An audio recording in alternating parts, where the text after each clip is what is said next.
Office 360. Un problème n'est pas un problème, c'est juste quelque chose qui nous demande notre attention pendant un espace-temps.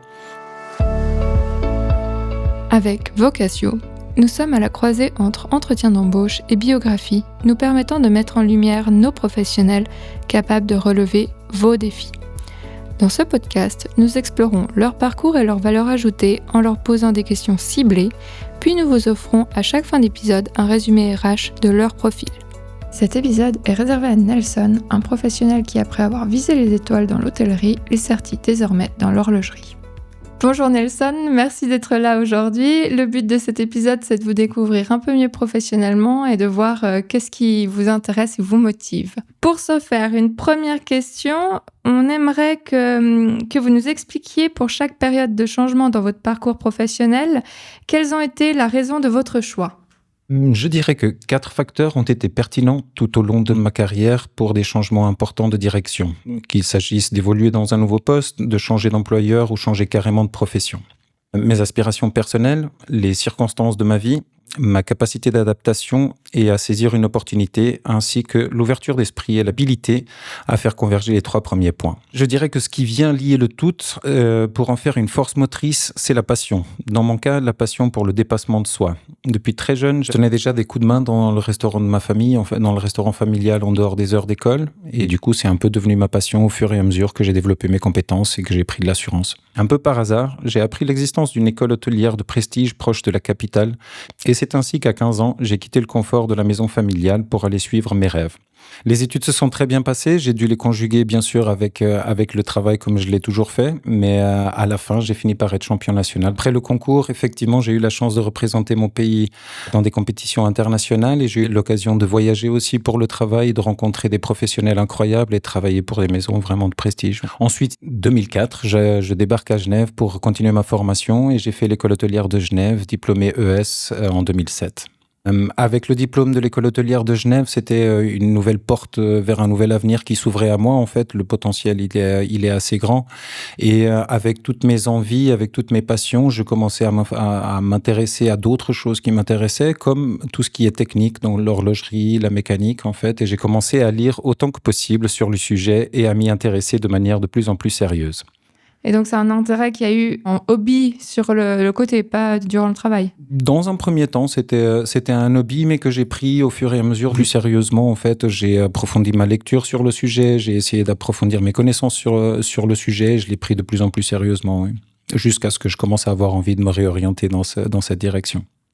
Ce qui s'est passé, c'est que entre deux, pendant que je développais toutes ces nouvelles passions en fait et ces nouvelles connaissances, ma première fille est arrivée. Et c'est vrai que l'annonce de son diagnostic a chamboulé un petit peu les objectifs que nous avions au départ, que j'avais au départ en particulier. Et c'est vrai que c'était une nouvelle porte vers de nouveaux horizons que je ne connaissais pas en fait. Je devais me préparer pour une vie qui n'avait aucune préparation au préalable en fait. Et plutôt que de me renfermer dans le fait que ça avait l'air de fermer beaucoup de portes, je me suis dit que ça pouvait en ouvrir beaucoup en fait et j'ai fini par faire des formations.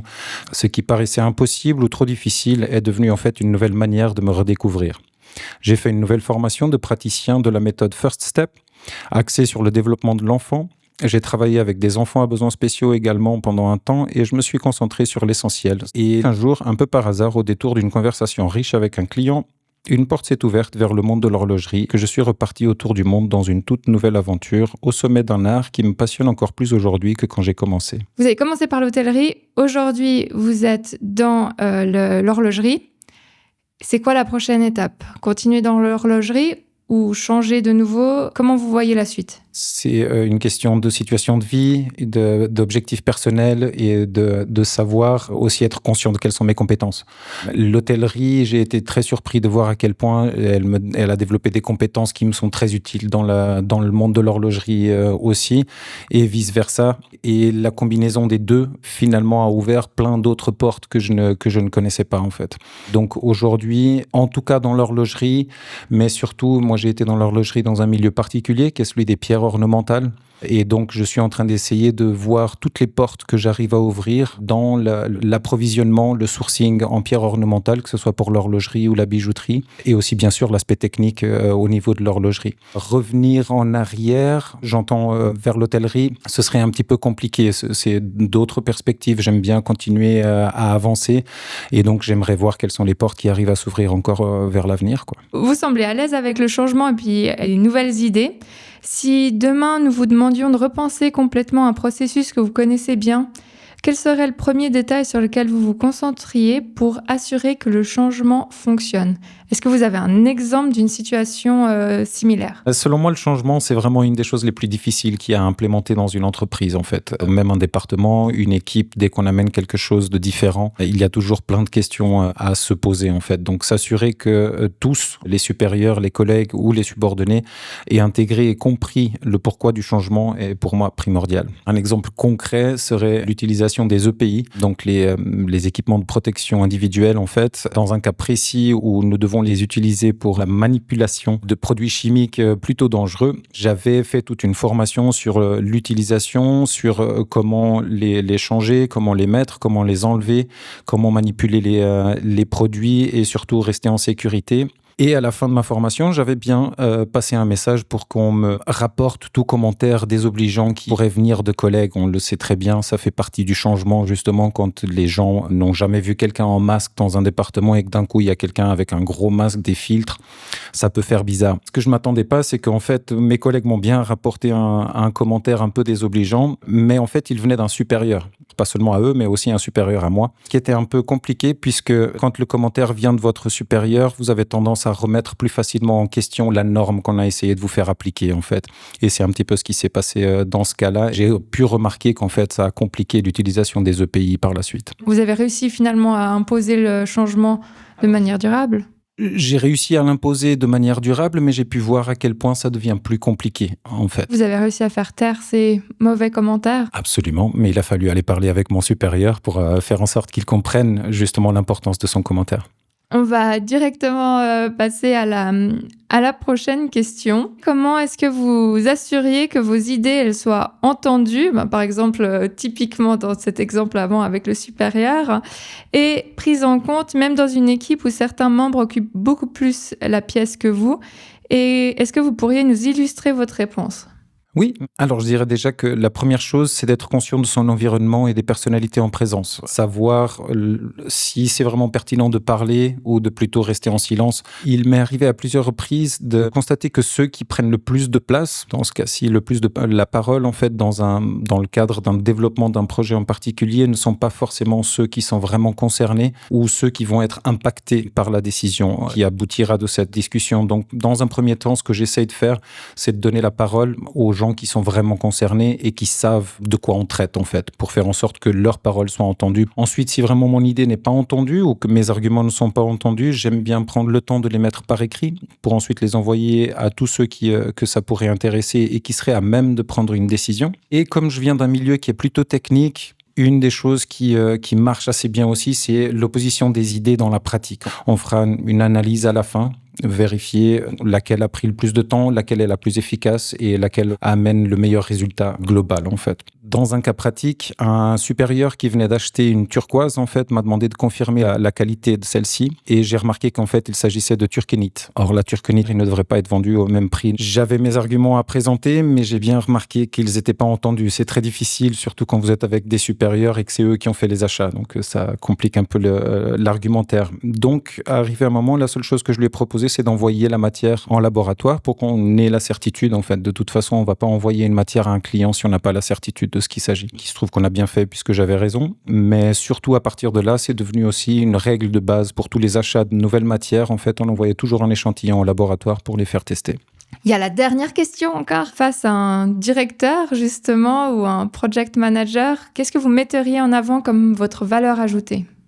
Sans aucun doute, mon plus bel atout aujourd'hui, que ce soit en Suisse ou à l'international, c'est mon sens de l'écoute, ma capacité d'apprendre et ma capacité d'adaptation. Aborder un problème avec l'esprit fermé de la certitude, c'est se renfermer dans un monde où on ne peut pas apprendre, où on ne peut pas se développer et on ne peut pas s'améliorer. Dans des métiers répétitifs, que ce soit technique comme l'horlogerie ou dans l'hôtellerie, on a souvent les mêmes problèmes qui reviennent. Mais les aborder avec l'esprit fermé de la certitude et de se dire qu'en fait c'est comme ça qu'on résout ce problème, ne pas être capable d'écouter l'autre qui peut avoir une idée intéressante, ça nous empêche d'apprendre et ça nous empêche d'évoluer. Dans ce sens-là, j'aime à citer Thomas Edison, à qui on attribue une phrase un peu connue qui dit qu'il aurait inventé 10 000 manières de ne pas faire l'ampoule, jusqu'à ce qu'en fait il arrive à en faire une. Alors loin de me comparer à lui, je trouve que c'est une belle manière de voir les choses. Un problème n'est pas un problème, c'est juste quelque chose qui nous demande notre attention pendant un espace-temps. C'est à présent le temps de passer à notre appréciation. Nous avons pu cibler le profil de Nelson grâce à un test conçu et réalisé par Opsys 360 visant à déceler son fonctionnement en milieu professionnel. Nelson est un professionnel adoptant une approche équilibrée de la réussite personnelle, c'est-à-dire qu'il n'a pas besoin d'être constamment sous pression ou en quête de défis extrêmes pour s'améliorer. Au contraire, il progressera avec régularité en privilégiant constance et qualité. Ce trait peut être particulièrement précieux dans des rôles où la fiabilité compte plus que la rapidité. En outre, Nelson fait preuve d'une grande capacité d'adaptation et d'une vraie envie d'explorer des approches alternatives. Il est donc tout naturellement attiré par des environnements qui promeuvent l'innovation, la créativité et la flexibilité. Pour pouvoir se développer, innover et être créatif, il a cependant besoin que le cadre dans lequel il évolue soit structuré et prévisible. Ces deux traits de caractère ne sont pas opposés, bien au contraire, puisque cela lui permet d'allier flexibilité et constance et de rester à l'aise aussi bien dans la nouveauté que dans la continuité.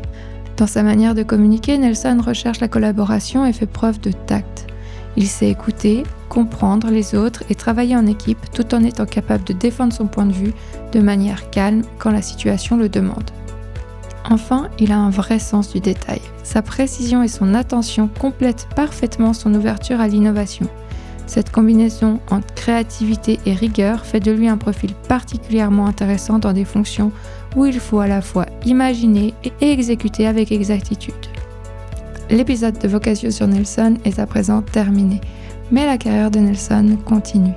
Si vous avez été intrigué par son profil et que vous pensez qu'il est l'élément précieux qui vous manquait, n'hésitez pas à nous contacter à notre adresse contact@opsys360.ch.